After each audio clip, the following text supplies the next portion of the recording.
To Sumathi சமையல். நம்ம வீடியோவை பார்க்குறதுக்கு முன்னாடி நம்ம சேனலை சப்ஸ்கிரைப் பண்ணுங்கள். பக்கத்தில் இருக்க பெல் பட்டனை.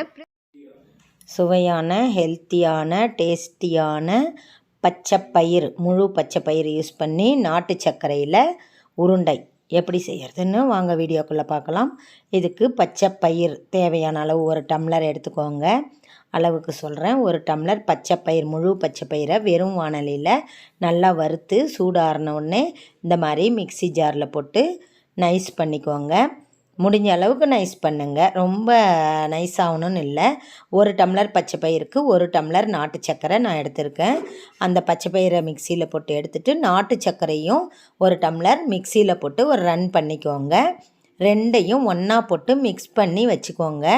அடுப்பில் வைக்கணும் தேவையில்லை, கீழேயே வச்சுக்கோங்க. இப்போ வேறு வாணலியை வச்சு இதுக்கு தேவையான அளவு நெய், கொஞ்சம் நெய் ஜாஸ்தியாக விட்டால் தாங்க உருண்டை பிடிக்கிறதுக்கு வரும். ஒரு 4-5 ஸ்பூன் நெய் பாருங்கள், 4 ஸ்பூன் 5 ஸ்பூன், பெரிய ஸ்பூன்லேயே 4-5 ஸ்பூன் நெய் விட்டுருக்கேன். நெய் விட்டு நல்லா சூடாகணும். நம்ம ஆல்ரெடி பச்சைப்பயிறு வறுத்து பாருங்கள், நாட்டு சர்க்கரையை பொடிச்சு எல்லாத்தையும் ஒன்றா வச்சு கலந்து கீழே பேப்பரில் நம்ம மிக்ஸ் பண்ணி வச்சுக்கலாம்.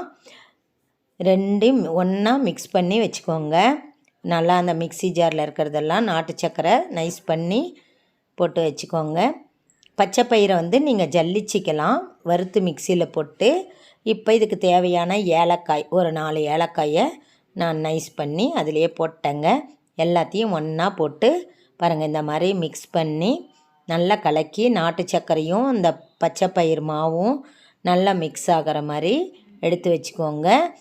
அடுப்பில் நெய் சூடாகிட்டே இருக்குங்க. ஒரு 6 ஸ்பூன் 7 ஸ்பூன் நெய் விட்டுருக்கேன். இதில் தேவையான அளவு முந்திரி போட்டுக்கோங்க. முந்திரியை வறுத்து எடுத்து வச்சுக்கிட்டு நீங்கள் ஒரு உருண்டைக்கும் போட்டு பிடிக்கலாம். இல்லை இப்படியே வச்சு இதுலேயே நீங்கள் வறுத்த மாவு எல்லாத்தையும் பாருங்கள், இந்த மாவு நாட்டு சர்க்கரை, அந்த பாசிப்பருப்பு, பச்சைப்பயிறு மாவு எல்லாத்தையும் ஒன்றா மிக்ஸ் பண்ணி இந்த மாதிரி இதில் கலக்கி பாருங்கள், அப்படியே உருண்டை பிடிக்கிறது தாங்க. செம்ம டேஸ்டி, ஹெல்த்தி, குழந்தைங்க பெரியவங்க எல்லாருமே சாப்பிட்லாம்.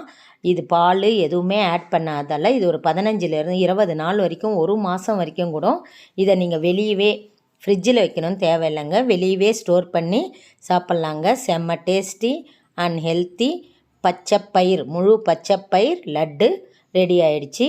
எல்லோரும் ட்ரை பண்ணுங்கள். எப்படி இருக்குன்னு ஃபீட்பேக் சொல்லுங்கள். ஷேர் பண்ணுங்கள், லைக் பண்ணுங்கள், கமெண்ட் பண்ணுங்கள். தேங்க்யூ.